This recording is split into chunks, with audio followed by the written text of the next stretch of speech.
Oke, jadi seperti yang Mbak sampaikan tadi, untuk soal yang paling susah itu tuh adalah Sleman gitu. Jadi Sleman ini biasanya tuh soalnya kayak sangat unik dan out of the box gitu ya. Even menurut Mbak Jiho juga itu susah gitu. Nah, nanti biasanya anak Sleman tuh biasanya kayak gini, Mbak, gimana ya? Gimana dek kemarin? Udah ujian? Udah, dapat berapa? Halo Mbak, aku cuma dapat 20 kayak gitu. Itu normal banget ya. Apalagi waktu pertama banget. Itu cuma dapat segitu tuh normal. Karena emang sesusah itu dek. Tapi nanti kalau dibandingkan sama ASPD hari H, Sleman itu jadinya, ASPD hari H itu kelihatannya bakalan gampang. Jadi levelnya kayak ini, level kesulitannya level kesulitan ASPD kalau dibandingkan sama yang kota-kota yang lainnya. Jadi yang paling tinggi itu tuh Sleman. Sleman ini misal ada di level 7 gitu ya. Habis itu nanti di level 5 itu ada kota Yika, kota Jogja. Habis itu di 4,5 sini itu ASPD. Jadi ASPD itu kira-kira di sini. Kadang-kadang dia itu di sini juga, kadang-kadang di atasnya Jogja sedikit gitu.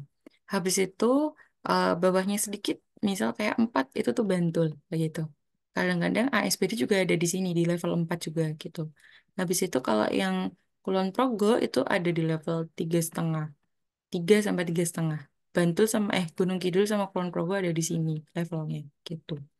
Jadi, kalau buat teman-teman yang Gunung Kidul dan Kulon Progo, misalnya kalian besok mau belajar buat ASPD, better belajar dari Sleman, Kota, dan Bantul. Karena ini yang paling deket levelnya sama ASPD. Bahkan Sleman nggak usah dipelajarin. Nanti biasanya habis belajar Sleman tuh jadi sedih gitu deh.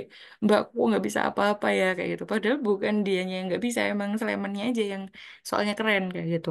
Jadi better belajar yang kota sama Bantul. Makanya kalau di YouTube kan yang paling sering dibahas itu yang ini ya, kota sama Bantul. Karena soalnya yang paling mirip dan mendekati. Nah, habis itu deh, selain ini kan tadi tryout-nya, TO-nya, itu diadakan sama pemerintah kabupaten atau kota masing-masingnya.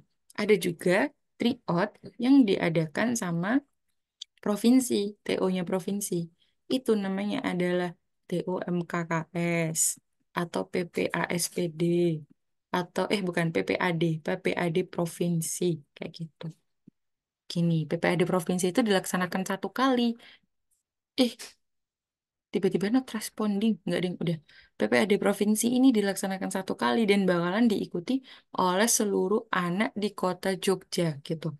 Jadi kalau misalnya nanti 9 November Sleman ada TO, tapi Gunung Kidul nggak ada karena bukan jadwalnya. Tapi kalau misalnya PPAD provinsi, biasanya tuh di bulan Februari atau Maret ya. Misal 3 Maret, ya berarti semuanya melaksanakan. Satu DIY itu melaksanakan. Kayak gitu. Oke? Nah, di YouTube tuh juga ada yang judulnya tuh MKKS mana ya? Nggak tahu, lupa. Ini nih, PPSPD Provinsi MKKS. Berarti ini yang punyanya satu Jogja. Berarti semua teman-teman bakalan ngerjakan soal ini. Semuanya relate sama soal ini. Nah, kalau yang Bantul ini, berarti ini punyanya anak Bantul. Kalau anak Sleman nggak menghadapi ini. Ya gitu. Gitu ya. Semoga teman-teman dapat gambaran. Nah, sekarang Mbak akan membahas soal secara random. Karena sekarang kita tuh tujuannya itu adalah pengenalan aja ASPD itu seperti apa. Jadi Mbak akan membahas soal yang Sleman ini aja. Yang tadi Mbak kasih contoh, nomor 28. Ini Mbak bacakan dulu ya. Bentar-bentar. Pak Dirja baru saja pindah rumah baru, sehingga beberapa perabot rumah tangga belum semuanya tercukupi. Untuk membantu istrinya, Pak Dirja membuat tempat jemuran tempel yang berbentuk seperti pada gambar. Seperti ini. Kerangka jemuran terbuat dari baja ringan yang membentuk segitiga siku-siku, kemudian dipasang tali. Ukuran kerangka jemuran sebagai berikut. Ini ada kayak gini. Pak Dirja membeli 2 batang baja ringan dengan ukuran 3 meter. Sisa baja ringan yang tidak digunakan adalah kayak gitu. Ini gimana Mbak cara ngerjakannya? Idealnya ini tuh adalah bab Pitagoras kelas 8. Kelas 8 namanya Pitagoras. Nah, kayak gimana ya Mbak cara mengerjakannya? Kita bakalan lihat nih, di sini ada segitiga siku-sikunya. Nah, harusnya ini Mbak tuh jelasin dulu basicnya ya, Dek, ya. Pitagoras tuh kayak gimana, rumusnya tuh kayak gimana. Tapi kalau sekarang kita lagi pengenalan aja, jadi Mbak langsung mengerjakannya gitu ya. Oh iya, Dek, BTW tadi kan kita mundur 15 menit. Mungkin teman-teman nanti bisa menyesuaikannya. Kita mundur 15 menit juga. Kelarnya jam 15.45. Tapi kalau mau keluar juga nggak apa-apa. Silakan. Nanti bisa ada di YouTube gitu ya. Maaf ya, tadi ada telat 15 menit. Soalnya, soalnya error ya kalian tahu sendiri. Nah, jadi kalau Pitagoras itu kan seperti ini ya, Dek, ya. Ada segitiga siku-siku. Maaf, segitiganya jelek. Ini, misalnya ini namanya adalah A, ini B, ini C. C ini adalah sisi panjang, sisi terpanjangnya, atau sisi miringnya, atau namanya adalah hipotenusanya. Hipotenusa ini memiliki hubungan dengan sisi-sisi yang lain, membentuk rumus seperti ini. Jadi sama dengan akar A kuadrat plus B kuadrat. Mungkin teman-teman udah nggak asing dengan rumus ini. Jadi ini sebenarnya Pitagoras aja gitu deh. Cuman dia itu dimasukin ke literasi, jadinya kayak konteksnya jadi seperti ini gitu. Nah, tapi daripada kita menggunakan rumus Pitagoras, ini ada triple Pitagoras yang lebih mudah sih. Triple Pitagoras itu adalah kombinasi angka yang dia itu pasti membentuk segitiga siku-siku. Maksudnya kayak gimana, Mbak? Sebentar. Triple Pitagoras tuh ada kombinasi angka pertama ini, 3 4 5. Terus ada 5 12 13. Terus ada 7 24 25. Terus ada 8 15 17. Ini yang paling sering masuk ke ASPD. Sebenarnya kombinasinya banyak banget ya. Ada lebih dari 100 banyak. Tapi ini yang dipelajarin anak SMP biasanya mentok di sini. Nah, sekarang kita lihat nih, segitiga siku-sikunya tuh ada di sini. Set, set, set. Ada kalau ini Mbak rotate, rotate tuh maksudnya dirotasikan ya, di apa namanya, di shred gitu, piye dek, diputer gitu ya. Ini segitiganya kan jadi kayak gini nih. Ah, piye gambarnya ya? Ini tak hapus dulu ya. Gini, set, ya Allah gambarku. Nah, kira-kira gini lah ya. Ini tak puter ke sini gitu, ngek gitu. Ya, jadi ini dari sini ke sini itu 24 cm. Habis itu dari sini ke sini itu 65 cm. Enggak, bukan. 65 sentinya itu yang ini. Yang di depannya siku-siku. Nih, di sini. 65 cm. Habis itu di sini ada 33 cm. Terus kita ditanyakan nih, X-nya ini berapa? Tapi pertanyaannya bukan X-nya nih. Ini yang ditanyakan. Sisa berjaringannya. Jadi step pertama tentu saja kita cari dulu X-nya ini. Karena ini belum diketahui. Caranya, kita abaikan dulu yang sebelah sini, kita fokus ke segitiganya. Karena dia membentuk segitiga siku-siku kan. Nah, dia itu ada angka 33 sama ada angka 65 kayak gitu. 33 sama 65 itu tuh kebetulan Mbak tuh udah hafal, dia tuh bisa dibagi 3 kayak gitu. Bagi 3. Ini jadi 11, ini jadi 15. Nah, kalau teman-teman ini tuh bukan triple Pythagoras yang tadi Mbak jelaskan ya, Dek ya. Jadi ini tuh nanti kita pakai akar-akaran lagi nih. Wah, makanya nih. Masya Allah sekali Sulaiman ini. Jadi, hmm, hmm, jangan pakai ini aja. Aku padahal tadi mau jelasin triple Pythagoras, tapi ternyata nggak bisa. Kita pakai ini aja.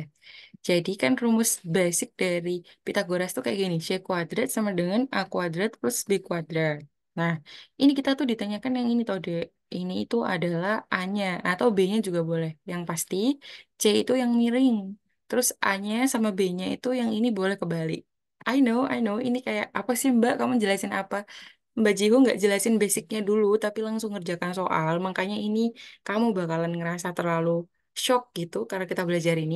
Tapi ini tujuannya pengenalan aja, oke? Besok kalau kita belajar, misal, Dek, besok kita belajar Pythagoras. Mbak bakalan jelasin dari basicnya dulu. Habis itu gimana penerapan soalnya, kayak gitu. Nah, kita sekarang itu sedang mencari A-nya, A kuadrat. Jadi, A kuadratnya ini Mbak taruh di sisi kanan, dan B kuadratnya ini Mbak pindah ke sebelah kiri. C kuadrat min B kuadrat. Kayak gitu. Nah, habis itu sekarang kita masukkan nih. A kuadrat, kan rumusnya jadi kayak gini. Kita itu mau mencari A-nya aja. A-nya aja. Berarti kuadrat, kalau pindah ke ruas kanan, itu kan jadi akar ya, Dek ya. Kebalikan dari kuadrat itu akar. Jadi A sama dengan akar C kuadrat min B kuadrat. C-nya itu adalah yang sisi miringnya. Jadi sekarang kita masukkan 65 pangkat 2 dikurangi 33 pangkat 2 gitu. Nah, ini Mbak pakai kalkulator ya, biar cepet. Hehe. Tapi nanti kalian kalau belajar jangan pakai kalkulator. Aku ngomongnya belibet. Kalian kalau belajar jangan pakai kalkulator. Salah.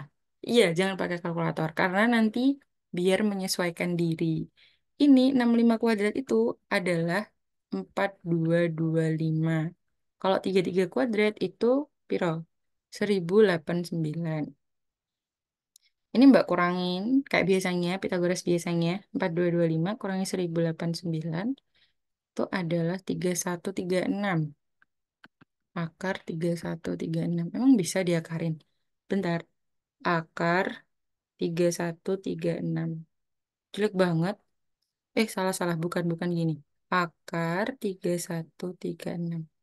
Ternyata akar 3136 itu adalah 56 gitu, teman-teman.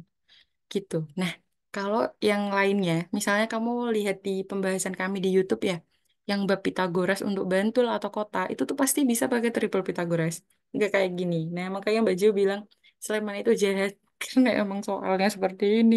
Ya udah, Kak Papa. Semangat ya, anak Sleman. Nah, habis itu kan kita udah nemu nih, ternyata X-nya ini adalah 56. Ini Mbak kasih tinta merah. Ini adalah 56. Jadi sekarang kan kita udah tahu satu kerangka jemuran itu berarti butuhnya berapa senti. Ya udah kita tambahkan aja 24 ditambah 56 ditambah 65 tambah 33. Satu kerangka jemuran apa gue? Satu kerangka 56 tambah 24 tambah 33 tambah 65 33 tambah 65. Berapa itu ya? Aku pakai kalkulator lagi ya guys. Kenapa ada suara lagi? Sebentar, aku mute dulu. Oke. Oh ya teman-teman, kalau biasanya di hari-hari biasa aku tuh juga bisa salah hitung ya deh. Ya. Jadi besok di next pertemuan, misal lagi jadwalnya sampai Jiho, terus Kak itu kok kayaknya jawabannya salah ya, bukannya itu tuh 12 gitu. Nah itu kamu feel free aja buat ngoreksi aku gitu ya. Jadi ini ternyata hasilnya adalah 178 teman-teman. Barusan Mbak udah hitung pakai kalkulator. Nah, tapi kalau kita lihat di sini, bapaknya itu, sopo jenenge Pak Dirja, ada nih. Sebentar ya. Nggak ada yang selesaiin aja. Pak Dirja itu bikin tiga kerangka. Jadinya ini harus kita kalikan tiga. Tiga kerangka totalnya ya 178 dikali tiga. Setelah kita kali tiga, hasilnya adalah 534. Nah, kok nggak ada jawabannya Mbak? Yang mana nih jawabannya? Ini Pak Dirja membeli dua batang baja ringan dengan ukuran 3 meter. Berarti kan yang dibeli sama Pak Dirja itu 2 dikali 3. Berarti kan 6 meter nih. Ini kan tadi satuannya sentimeter. Berarti sisa kerangkanya adalah 600 dikurangi 534. Piro ki berarti? 600. Jadinya 66. Jawabannya yang A gitu ternyata. Gitu ya, teman-teman. Bisa bayangin nggak sesulit apa? Ini yang Sleman tapi. Bentar lagi Mbak kasih contoh yang kota sama yang Bantul. Biar bisa kita bandingkan levelnya ya. Ini masih adzan. Sebentar ya. Mbak pause dulu. Kita lanjutin setelah adzan. Kita dengerin adzan dulu.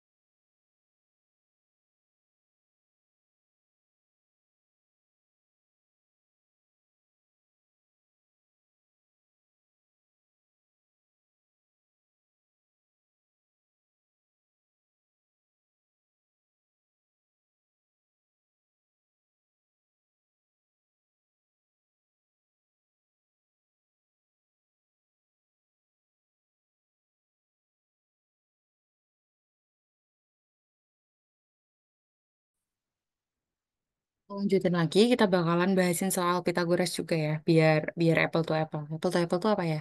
Biar sepadan gitu perbandingannya. Ini nanti coret-coretnya bakalan Mbak taruh di grup ya. Mbak kirimkan PDF-nya nanti, oke? Oh, ini apa nih? Tahap 2. MTK tahap 2. Kita bakalan bahasin bab Pitagoras juga. Pitagoras. Nah, ini yang paling normal tuh Pitagoras ya kayak gini nih. Ini baik ini soalnya. Nggak ribet soalnya. Ini Mbak bacain ya. Rumah Alia terletak di sebelah selatan SMP Negeri A dan segaris ke arah timur dengan rumah Beni dan Caca. Alia, Beni, dan Caca adalah siswa SMP Negeri A. Alia berangkat ke sekolah melalui Jalan Mawar. Beni melalui Jalan Tulip dan Caca melalui Jalan Teratai. Jarak rumah Alia dan Caca ke sekolah berturut-turut adalah 12 kilo dan 15 kilo. Jika jarak rumah Beni ke Caca 4 kilo, jarak rumah Beni dari sekolah adalah kepiye kuwi maksudnya, Mbak? Jadi maksudnya kayak gini, kita tentukan dulu jarak-jaraknya ya. Jarak rumah Alia ke Caca. Ini soalnya Bantul juga kayak gini deh, mirip. Bantul sama kota itu kan tadi Mbak udah jelasin ya, level kesulitannya itu mirip-mirip sama ASPD yang hari H. Nah, kalau yang Sleman itu beda nih ya. Beda nih ki apa rek? Rek. Iya, Mbak Ji itu orang Jawa Timur jadi ngomongnya rek-rekan. Maaf ya, Dek. Tapi Mbak Ji udah lama di Jogja, udah 7 tahunan. Jadi kayak gini, jarak rumah Alia dan Caca mana nih? Alia dan Caca. Jarak rumah Alia dan Caca ke sekolah berturut-turut. Jadi Alia ke sekolah itu adalah 12, Caca ke sekolah itu adalah 15. Jadi ini maksudnya 12, ini 15 gitu ya. Habis itu jarak rumah Beni ke Caca itu adalah 4 kilo. Habis itu kita ditanyakan jarak rumah Beni dari sekolah. Berarti yang ditanyakan ini rumah Beni. Ini normal banget ini. Ini soal ASPD dari tahun ke tahun modelnya kayak gini. Nah kalau Sulaiman tapi selalu unik dan menarik tapi aku tidak suka. Jadi ini tadi Mbak udah menuliskan tentang angka triple Pythagoras ya. Ini Mbak tuliskan ulang lagi triple Pythagoras ini. Triple Pythagoras itu sangat membantu kita untuk mengerjakan soal Pythagoras karena dia nggak usah pakai rumus gitu. Ada 3, 4, 5. Ada 5, 12, 13. Ada 7, 2, 4, 2, 5. Ada 8, 15, 17. Nah, di sini ada ada dua segitiga siku-siku deh kalau kamu kelihatan ya. Ada siku-siku yang besar, yang ini Mbak Arsir kayak gini. Habis itu ada juga siku-siku yang kecil. Siku-siku kecil yang ini. Oke.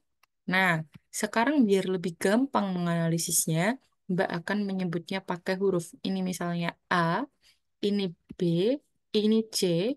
Aduh, nggak kelihatan lagi. C, C, C. Ini misalnya O gitu ya. Jadi ada segitiga A, B, C. Ada segitiga A, O, C. Oke? Clear ya? Kelihatan ya? Nah, untuk segitiga A, B, C ini Mbak akan gambarkan ulang di sebelah sini. A, B, C. Di sini AC-nya itu udah diketahui 12. Terus habis itu BC-nya itu 15. Sekarang kita lihat nih, ini ada kombinasi angka 12 dan 15. Sekarang kita kita lihat nih 12 sama 15 tuh bisa dibagi berapa ya? Oh, ternyata dia sama-sama bisa dibagi 3. 12 dibagi 3 itu adalah 4. 15 dibagi 3 itu adalah 5. Nah, ada 4, ada 5. Ini ke sini tadi, ini ke sini tadi dibagi 3. Nah, kalau kita lihat nih ada triple Pythagoras 3, 4, 5. Berarti karena di sini ada 4, ada 5, ini tak pakai, tak pindah dulu anunya. Oh, angkanya. Sini 12. Ini tadi 4. Berarti ini berapa? Nah, berarti di sini kan 3. Karena di sini 3, berarti X ini berapa? Ya berarti 9. Tahu dari mana Mbak 9? Saya tak tulis dulu. X-nya sama dengan 9. Tahu dari mana Mbak 9? Tahu dari karena ini dibagi 3. Jadi kan 15 bagi 3 itu 5. 12 bagi 3 4. Nah, berarti ini sesuatu dibagi 3 itu harus jadi 3. Berarti sesuatu itu berapa? Ya 9 gitu. Atau teman-teman simply dikali aja, dilakukan kebalikannya. Ini kan pembagian. Nah, untuk mencari X ini caranya kita kali. Jadi 3-nya ini dikali sama ini gitu ya. Ya udah, kalau nggak paham nggak apa-apa. Nanti Mbak jelaskan lagi di pertemuan selanjutnya ya. Kalau pas kita bahasin Pythagoras. Oke? Nah, jadinya sekarang kita tahu panjangnya X-nya itu 9. Ya, X-nya itu yang mana? Yang ini, yang AB. Yang ini. Ininya X9. Berarti dari sini ke sini itu adalah 9. Gitu. Nah, habis itu, kenapa Mbak kok kita memantau segitiga ABC dulu? Kan yang ditanya ini nih, yang ditanyakan OC. Kenapa kok kita nggak lihat segitiga AOC aja? Karena kalau kita mau memantau segitiga siku-siku, kita harus tahu minimal dua sisinya. Atau satu sisi juga boleh, tapi sudutnya harus diketahui. Nah, di sini kan sudutnya nggak diketahui. Jadi kalau kita mau memantau AOC langsung tuh nggak bisa. Karena ininya nggak tahu berapa, ininya juga nggak tahu berapa. Nah, gimana cara, salah, ininya nggak tahu berapa, ininya juga nggak tahu berapa gitu. Jadi gimana cara kita mencarinya yang ini? Kalau datanya belum lengkap nggak bisa. Jadi that's why kita menganalisis yang ABC dulu supaya kita bisa tahu berapa nilai AO-nya gitu. Jadi AB-nya ini kan nilainya 9, OB nilainya 4. Nah, AO berapa? Pasti udah bisa jelasin ya? Bisa nyebutin AO pasti 5. Dari mana 5? Ya dikurangin aja. 9 dikurangi 4 ya. Jadinya 5 kilo. Nah, habis itu sekarang baru kita bisa analisis segitiga yang AOC. AOC kalau Mbak gambarkan itu bakalan seperti ini. Sebentar. A, O, C. Ini 12, ini 5. Ini sekarang yang kita cari, OC-nya. Ini Mbak sebut sebagai X lagi deh ya. Kan kita sedang mencari mencari ini OC. Nah, 12, 5, angka ketiganya berapa? Kita lihat di triple Pythagoras. Iya, sudah ada dua kombinasinya. 5, 12, 13. Berarti tanpa kita pakai rumus yang tadi, tanpa kita pakai rumus yang C sama dengan akar A kuadrat min B kuadrat, kita udah langsung tahu X-nya ini nilainya adalah 13. Dari mana? Dari triple Pythagoras. Gitu deh. Jadi, jawabannya 13 yang C. Gitu. Oke, so ini yang apa? Yang kota. Kalau yang Bantul kayak gimana? Nah, adik-adik, biasa kalau Mbak jelasin tuh ya wis muter di situ aja. Bantul, kota, Sleman. Nah, teman-teman Gunung Kidul dan Kulon Progo jangan sedih ya. Bukan berarti aku tuh nggak adil, tapi karena emang dalam tanda kutip percuma kalau kita belajar yang Gunung Kidul sama Kulon Progo karena kadang agak beda sama yang provinsi gitu. Oke, tapi ya nggak apa-apa, tetap harus dipelajarin. Oke, ini aku bakalan menjelaskan yang Bantul. Yang Bantul ini udah ada di YouTube. Nah, mungkin sebagian dari teman-teman udah pernah lihat yang di YouTube. Aku kepo wajahku kayak gimana ya? Aku nggak lihat wajahku dari tadi. Oh ya, oke, wajahku sangat bersinar karena ini ada matahari. Ini yang bantu Mbak bakalan bahasin yang itu juga. Yang apa? Yang namanya aku mau Pitagoras. Oke, wait a minute.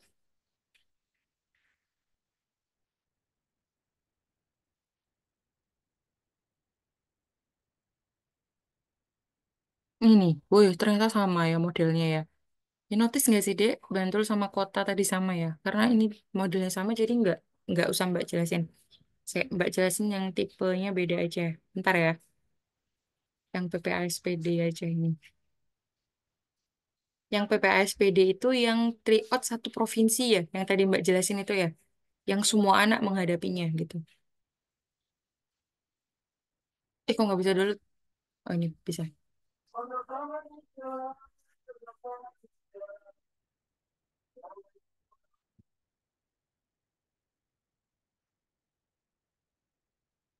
Mirip-mirip ya udah nggak apa-apa lah.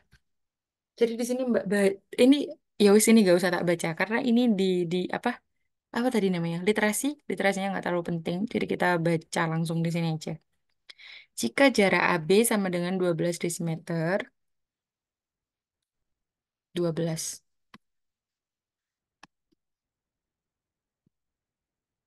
Habis itu AC adalah 13 desimeter. AC yang ini. Habis itu AD mana? AD 20 desimeter. Yang ditanyain jarak CD. Ini pokoknya sama kayak yang tadi ya, Dek. Ya. Cuman kayak yang ditanyain beda. Tadi kan yang ditanyain ini. Salah. Tadi yang ditanyain yang ini. Sininya diketahui. Lah kalau yang sekarang, sininya diketahui, sininya yang ditanyain gitu. Muter-muter aja ya. Jadi tipe soal ASPD itu sebenarnya dari tiap kota itu tuh mirip-mirip. Apa nih ada ini? Kak, maaf saya izin keluar. Oh iya, oke nggak apa-apa. Sebentar. Terus habis itu, eh eh, kalau misal teman-teman itu punya akses dari latihan tahun sebelumnya itu juga lebih bagus ya, Dek ya, karena biasanya mirip-mirip. BTW, nanti aja deh aku ngomongnya. Ya udah, ini kan, gimana tadi? Kita analisis dulu nih, ada dua jenis segitiga. Ada segitiga ABC yang ini, ABC, sama ada segitiga ABD. ABD aku bakalan warnain pakai merah.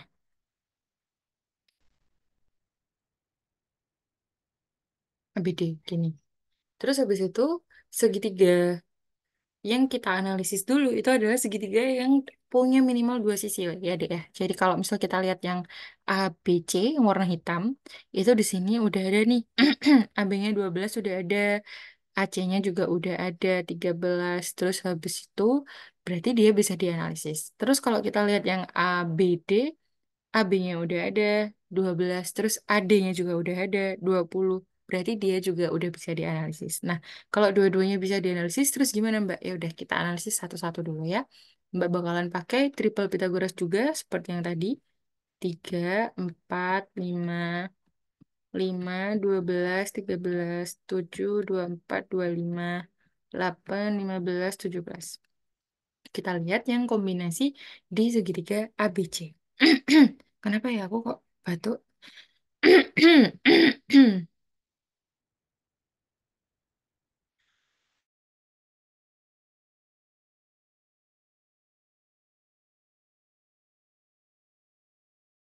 Segitiga ABC. ABC kan warna hitam ya. Jadi aku kasih warna hitam aja biar ngelihatnya enak. Segitiga ABC. Segitiga ABC itu tuh kalau digambarkan seperti ini. Siku di sini, Mbak, gambarmu kok jelek? Gak apa-apa, karena aku cuman bisanya kayak gini. 12, 13. Berarti kita kan mau mencari yang ini ya, yang BC-nya ya. Ada 12, ada 13. BC-nya berarti berapa? Kita lihat di kombinasi angka ini. Nah, ini ternyata kombinasi angkanya. Berarti ini jawabannya adalah 5 gitu. Berarti ini 5. BC-nya 5. Sekarang kita analisis segitiga yang ABD. ABD warnanya merah.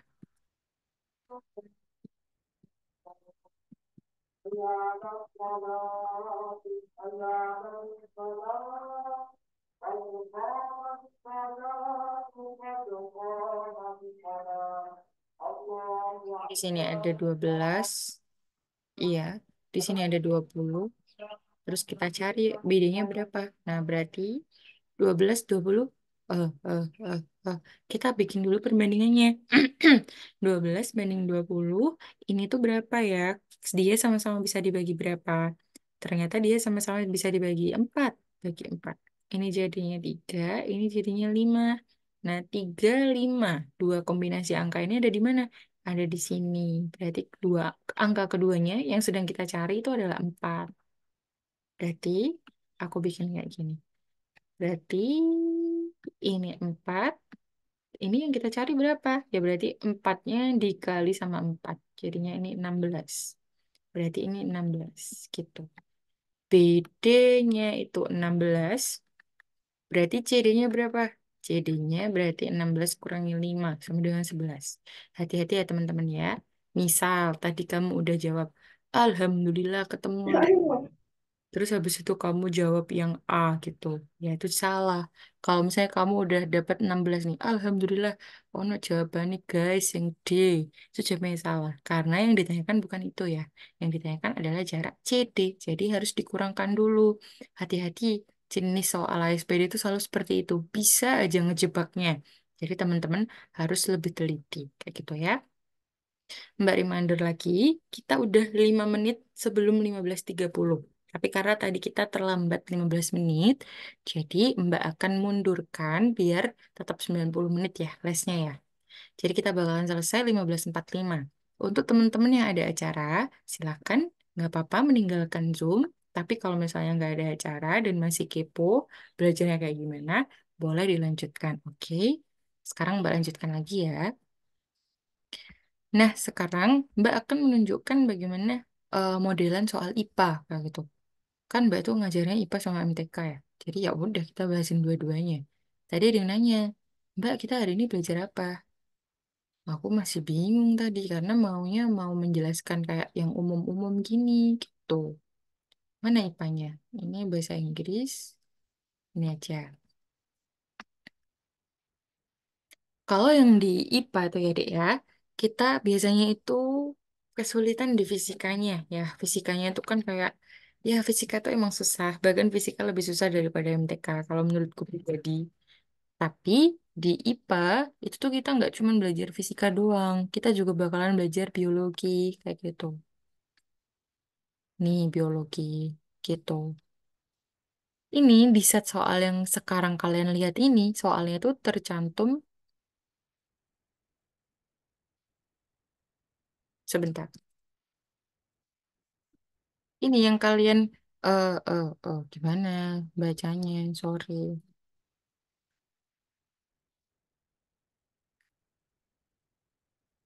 Jadi kalau kalian lihat di sini tuh kan kayak urut gitu kan, Dek ya.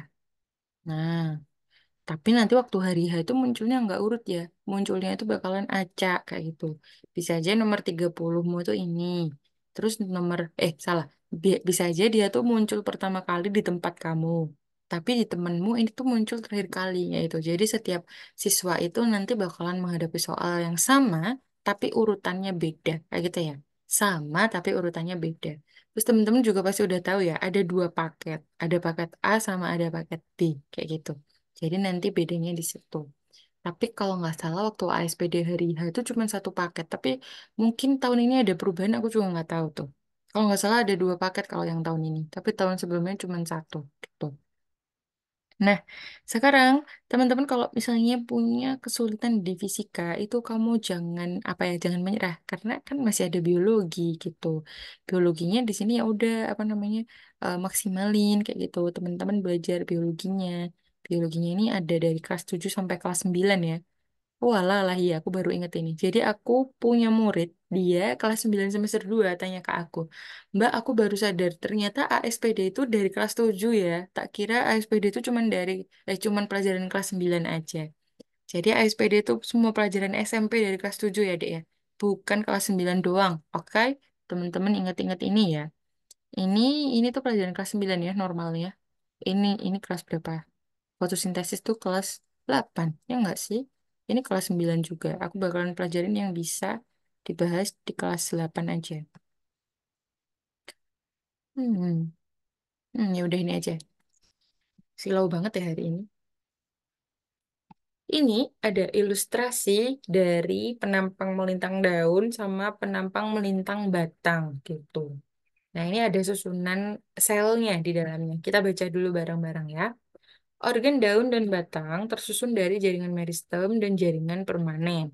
Berdasarkan fungsinya, jaringan permanen pada tumbuhan dapat dibedakan menjadi jaringan epidermis, parenkim, penyokong yang terdiri dari kolenkim dan sklerenkim, jaringan pengangkut yang terdiri dari silem dan floem, dan jaringan gabus.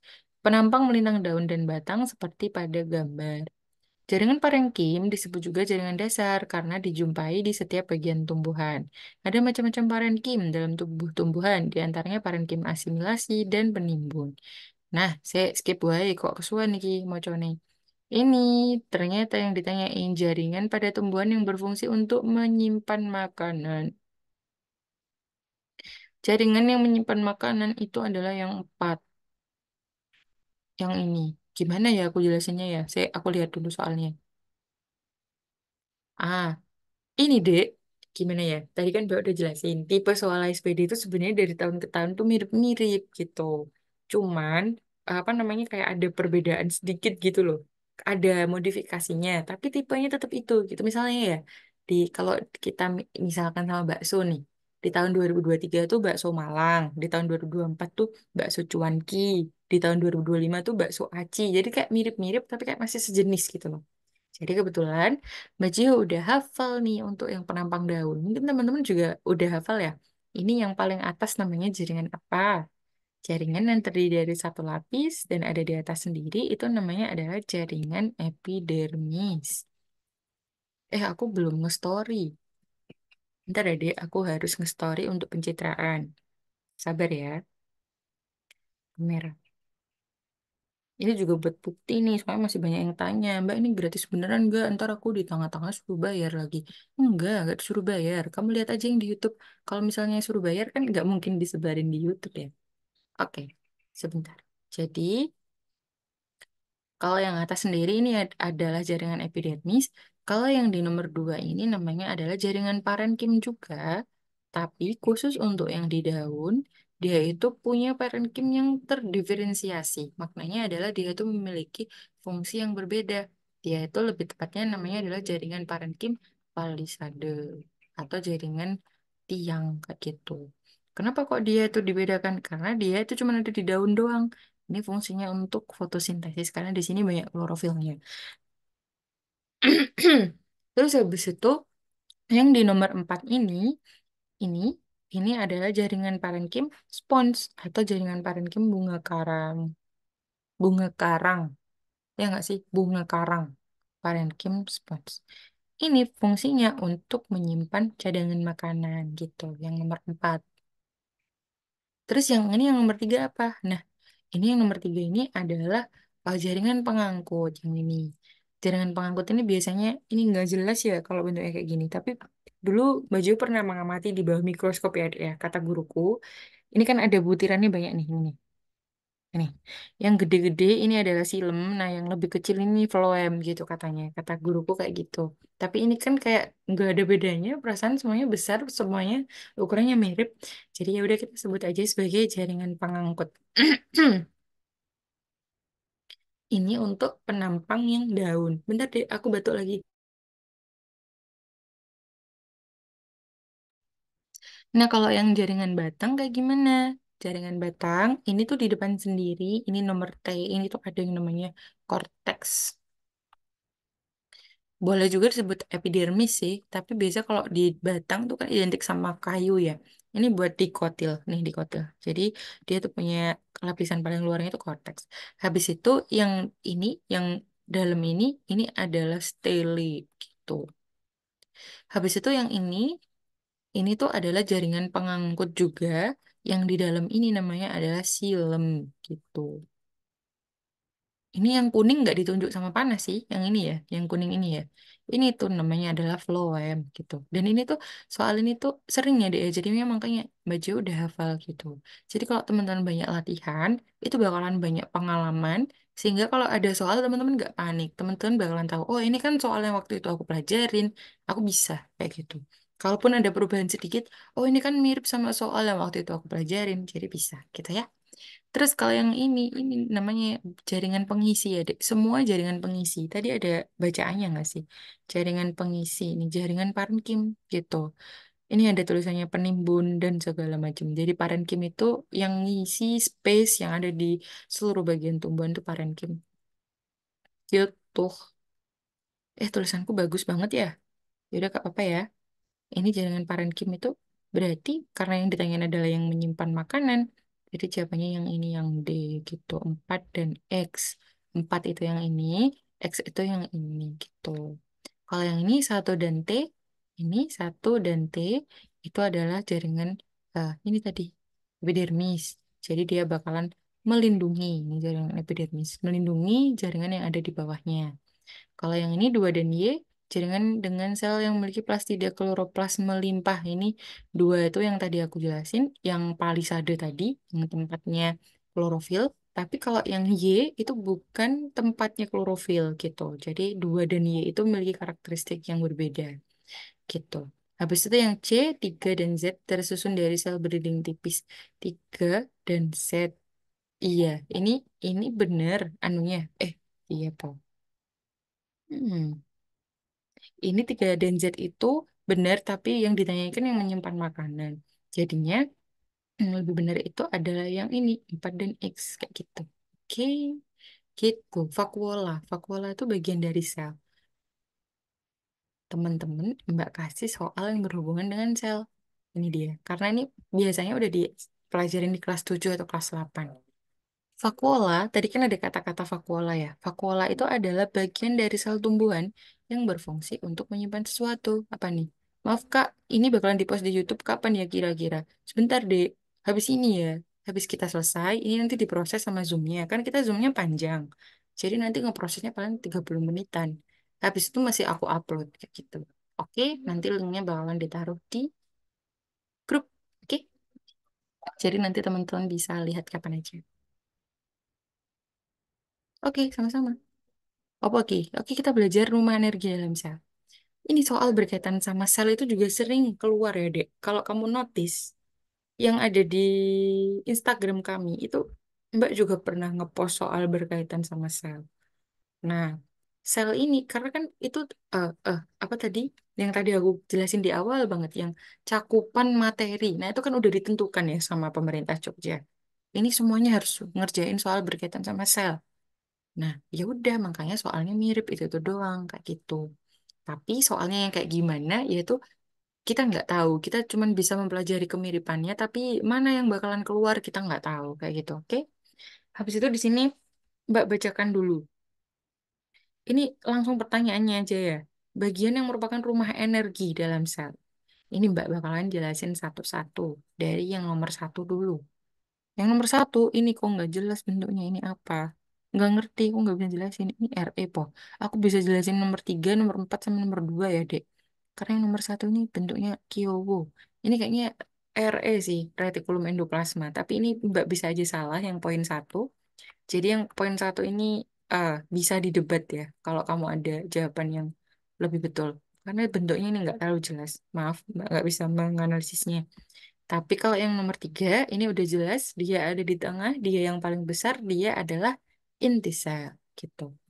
Inti sel itu fungsinya untuk apa? Inti sel itu fungsinya sebagai boss of the cell. Jadi dia adalah yang menentukan segala aktivitas, yang mengatur segala aktivitas yang ada di sel. Kayak gitu mengatur segala aktivitas yang ada di sel. Di dalam mengatur aktivitas yang ada di sel. Di dalam inti sel ini ada namanya DNA. DNA itu ada di sini, ada di dalam nukleolus. Nukleolus, ya, inti sel ini namanya nukleus. Kadang-kadang orang-orang tuh pakai bahasa Indonesia, kadang-kadang pakai bahasa Inggris. Nah, kalau yang ini namanya adalah nukleolus. Di dalamnya ada DNA. DNA itu adalah materi genetik. Materi genetik itu misalnya gini, kenapa kok kamu tuh mirip sama orang tuamu? Nah, karena kalian berbagi DNA yang sama, kayak gitu. Karena DNA yang ada di tubuhmu itu diturunkan dari orang tuamu. Nah, DNA itu adanya di sini, di dalam inti sel. Berarti dia fungsinya sebagai pembawa materi genetik gitu. Kalau kalian ARMY nggak tuh suka BTS? Kan ada lagunya BTS tuh, DNA. Nah, tuh DNA itu ini materi genetik DNA. Nah, habis itu yang nomor 4 ini namanya adalah badan Golgi. Badan Golgi itu ciri-cirinya, kalau tadi kan inti sel tuh ciri-cirinya dia tuh gede ada di tengah kayak gitu. Nah, kalau yang badan Golgi ini ciri-cirinya dia tuh berlapis-lapis kayak gini. Nggak kelihatan. Ini. Tuh berlapis-lapis ya. Badan Golgi namanya. Nah, terus habis itu ini eh yang ada di sini nih, ini tuh juga berlapis-lapis kan. Terus apa Mbak bedanya sama yang ini? Kalau ini berlapis-lapisnya di dekat inti sel, ini namanya adalah retikulum endoplasma kayak gitu. Nah, ini bisa aja ribosom ya deh yang ini, tapi aku juga nggak tahu deh. Karena dia deket sama ini, makanya Mbak nyebutnya RE, retikulum endoplasma. Tapi ini seperti yang Mbak sampaikan tadi, ini bisa didebat ya. Jadi kalau ada pembetulan, silakan sampaikan ke Mbak. Nah, ini kalau badan Golgi, dia tuh bakalan terletak di pinggir pinggir sel ini. Ini namanya adalah bukan, ini namanya adalah membran sel. Yang pinggirannya ini ya. Jadi badan Golgi itu bakalan terletak dekat dengan apa tadi namanya? Hah? Membran sel gitu. Gitu. Membran sel fungsinya untuk tempat transportasi. Nanti aja kapan-kapan aku jelasin lebih detailnya. Kita kan mau ngerjain soal doang. Jadi badan Golgi ini fungsinya untuk sistem sekresi, membuang zat sisa gitu deh. Kalau di tubuh manusia, badan Golgi itu mirip sama organ pencernaan gitu. Jadi kalau teman-teman lihat apa yang dia lakukan di sini, ini kan dia tuh kayak mengeluarkan gelembung gitu ya. Jadi ini tuh bakalan ada zat sisa. Sel itu kan melakukan kegiatan metabolisme tuh. Nah, nanti ada zat sisanya bakalan dikeluarkan dari badan Golgi ini. Nanti dia bakalan dipindahkan melalui gelembung-gelembung namanya. Gelembungnya nanti bakalan ditransfer ke sini. Dia nanti bakalan dik ke sini, terus nanti dia bakalan keluar isinya kayak gitu. Nah, karena yang ditanyain adalah rumah energi. Rumah energi itu dimiliki sama organel yang nomor dua ini namanya adalah mitokondria. Mitokondria ciri-cirinya adalah dia berbentuk tabung seperti ini. Terus habis itu di dalamnya itu ada labirinnya. Gini-gini. Ini loh dek, labirinnya. Kelihatan nggak? Aku pakai pulpen biru. Makanya jelek, harusnya merah. Nih, nih. Kelihatan lagi. Warna putih. Nih, mitokondria. Oke. Jadi ciri-cirinya seperti itu, Dek. Ini gambarnya ya, kalau kita lagi ngerjain SPD, suatu hari gambarnya 3D kayak gini. Suatu hari gambarnya nggak 3D. Suatu hari gambarnya berwarna. Suatu hari gambarnya berwarna, tapi warnanya kayak warna kiowo, yang warna ungu terang, biru terang, hijau terang, kayak gitu. Jadi kita ngafalin bentuknya aja. Kalau mitokondria itu ya pokoknya tabung terus ada labirinnya kayak gini. Nah, terus habis itu di sini eh, mitokondria ini fungsinya adalah penghasil energi atau biasanya dia itu disebut sebagai ATP gitu. Energi itu sebutan lainnya ATP. Terus habis itu ada juga fungsinya dia yang lain yaitu respirasi sel gitu. Respirasi sel ini, jadi respirasi itu kan pernafasan ya, Dek ya. Tapi kalau dalam sudut pandangnya sel, respirasi itu adalah kegiatan untuk menghasilkan energi, kayak gitu. Jadi nanti mungkin suatu saat kamu akan menghadapi soal seperti ini, terus kamu bingung, kok respirasi sel atau penghasil energi, bukannya respirasi itu beda sama menghasilkan energi. Kalau buat sel itu satu term yang mirip dan sama, kayak gitu. Ya. Oke, seperti itu gambarannya. Kita nggak ngerjakan yang fisika, karena kalau ngerjakan fisika nanti lama. Ini kita punya 2 menit tersisa. Mbak akan bikin closingan dulu. Oke, teman-teman. Masih ada 31 siswa yang tersisa. Terima kasih ya udah join sampai sejauh ini. Kita bakalan ketemu lagi 2 minggu lagi. Insya Allah waktu itu, bukan waktu itu. Insya Allah 2 minggu lagi kita bakalan belajar bahasa Inggris sama Kak Sari. Kayak gitu ya. Sekarang, bukan sekarang. Nanti ini videonya bakalan Mbak taruh di YouTube. Dan linknya bakalan Mbak taruh di YouTube. Terus coret-coretannya nanti juga bakalan Mbak taruh di grup. Coret-coretan yang tadi ya. Bentuknya nanti bakalan screenshot gitu. Oke. Nah, aduh ya ampun ternyata aku dari tadi belum minum. Teman-teman, nanti kalau misalnya ada pertanyaan mengenai acara ini, teman-teman bisa tanya ke kami, ke Kak Cahaya ya, yang ada di grup itu kan Kak Cahaya. Kalau misalnya slow rest itu maaf ya. Tapi terima kasih teman-teman udah join. Kalian udah membuktikan kan ya, ternyata lesnya nggak bayar kan? Gratis kan ya? Nggak bayar ya? Nah, terus habis itu, terus kenapa kalau misalnya kalian itu butuh penjelasan yang lebih detail, kalian bisa daftar les aja kayak gitu. Nah, ini deh tujuannya juga yang lain. Jadi ini buat sarana promosi gitu ya. Jadi biar teman-teman kayak masuk akal gitu kenapa kami mengadakan ini. Tapi ini nggak dipaksa ya, Dek, buat siapa aja yang butuh. Kalau nggak ada yang butuh ya wes nggak apa-apa, itu urusanmu gitu. Jadi kalau misalnya ada yang mau les secara detail, kami mengadakan les privat yang dia itu nanti tentornya datang ke rumah kayak gitu. Misalnya kamu mager ke les-lesan, nah itu ya udah biar kami aja yang datang ke rumah kamu dan nanti kamu tinggal nunggu di rumah terus kita belajar di sana les gitu. Kalau kamu les, kamu nanti bisa dapetin penjelasan yang lebih detail kayak gitu. Kalau nggak mau les gimana Mbak? Ya wis gak apa-apa, ikut Zoom aja, lihat yang di YouTube aja, itu gratis, selalu gratis, oke? Kalau yang berbayar, yang les datang ke rumah tadi, ya. Kalau yang privat itu berbayar, kalau yang kayak gini baru apa jenis baru gratis gitu. Kak, lesnya di mana kalau datang ke tempat mbaknya? Kamu tanya ke admin aja ya, karena ini udah jam 15.45. Oh ya udah, nanti ini akan aku taruh di YouTube. Aku akan menguploadnya dulu. Oke, terima kasih teman-teman. Maaf untuk pertanyaannya belum terjawab karena udah lewat waktunya. Maaf juga tadi terlambat. Terus pokoknya maaf ya. Ya udah, dadah. Assalamualaikum. See you teman-teman. Aku end aja. Kalian bilang terima kasih dalam hati ya. Sama-sama semuanya. Dadah.